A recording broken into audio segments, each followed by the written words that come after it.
रामकृष्ण. सध्या कलियुगामध्ये कसं झालंय, प्रत्येकाला वाटतंय मी शहाणा. काय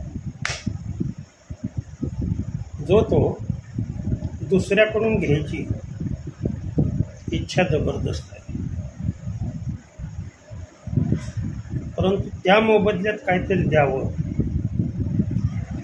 ही इच्छा पूर्णपणे प्रत्येकाची, तो संप्रदायातला असू द्या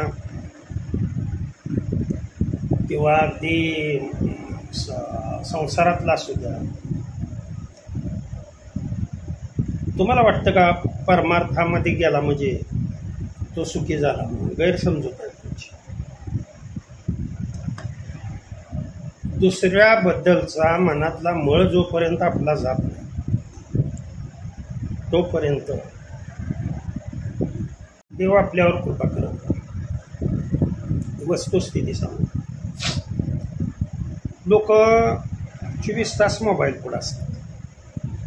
मोबाईल असा हातात धरून बसतात, वेगवेगळे बघतात.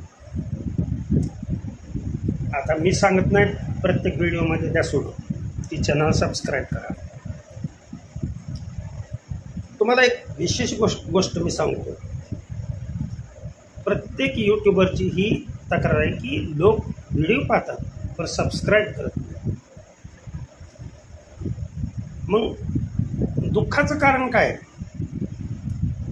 लोकांच्या दुःखाचं कारण काय? प्रत्येकजण म्हणतो चॅनलला शेअर करा, लाईक करा, सबस्क्राईब करा. प्रत्येकजण बघा, मी नाही कधी म्हणत, ध्यानात आलं, कारण माझा त्याच्यावर विश्वास आहे.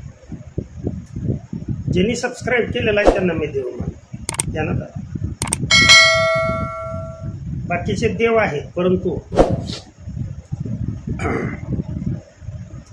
खोबऱ्याच्या वाटीचे आणि बकऱ्याचे देव आहेत, ध्यानात आलं.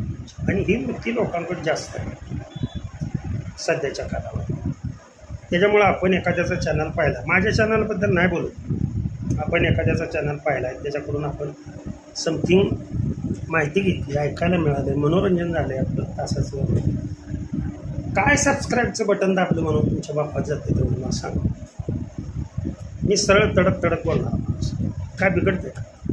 हां, उलट आपला फायदा झाला तो झाला, समोरच्याचाही फायदा.